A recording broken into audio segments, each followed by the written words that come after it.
Resesi merupakan topik besar saat ini. Dampaknya terhadap pasar keuangan cukup besar. Wall Street, kiblat pasar saham global, ambruk dan mata uang selain dolar Amerika juga ambruk. Setelah data definitif dirilis, indeks S&P 500 telah turun lebih dari 25% sepanjang tahun ini, mencapai level terendah sejak akhir tahun 2020. Sementara itu, indeks dolar Amerika Serikat melonjak mendekati 17%, mencapai level tertinggi dalam 20 tahun.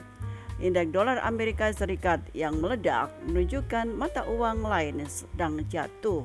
Rupiah telah jatuh sekitar 7%, sementara rupiah India dan peso Filipina bahkan mencapai rekor terlemah dalam sejarah. Pada basis presentasi, yen Jepang adalah yang paling terpukul, turun lebih dari 25% ke level terlemah dalam 24 tahun.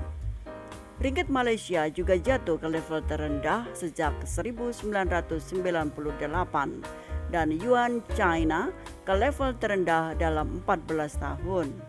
Di Eropa, pound sterling dan euro mencapai titik terendah dalam 20 tahun. Investor tampaknya melihat sesuatu yang lebih besar dan lebih buruk daripada resesi stagflasi. Dilansir oleh CNBC Indonesia, Presiden Joko Widodo berulang kali mengatakan kondisi ekonomi dunia makin tidak pasti. Bahkan tahun depan Jokowi sudah mewanti-wanti bahwa kondisi dunia dalam awan gelap dan akan ada badai besar yang akan menghadang.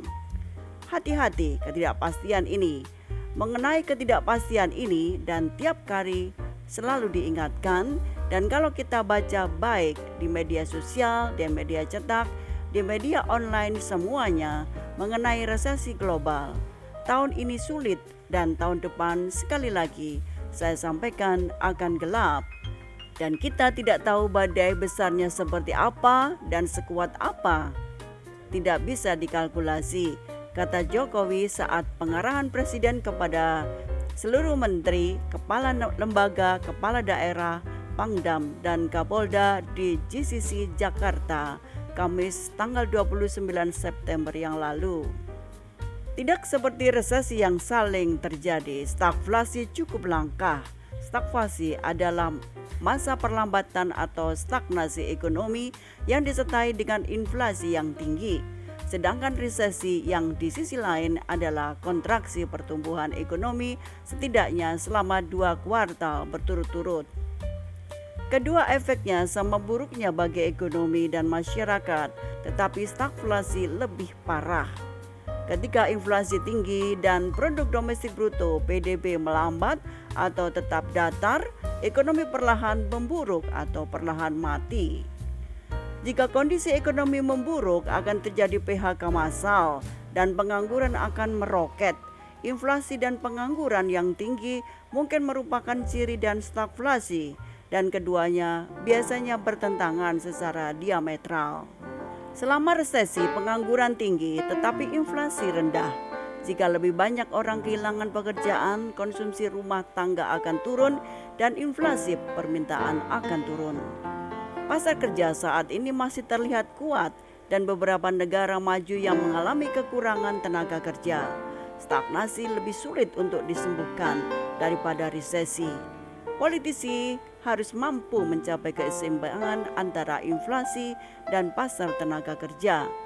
Inflasi yang tinggi akan mendorong suku bunga lebih tinggi, tetapi berisiko melemahnya pasar tenaga kerja dan meningkatnya pengangguran.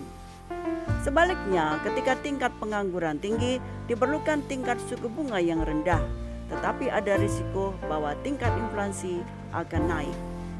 Menariknya, resesi adalah penyembuh paling efektif untuk stagflasi. The Washington Post pada awal Juni melaporkan satu-satunya obat untuk stagflasi adalah resesi, kata David Wilcock, ekonomi senior di Peterson Institute for International Economics.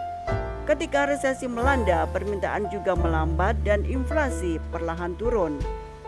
Berat saat ini paling berisiko mengalami stagflasi.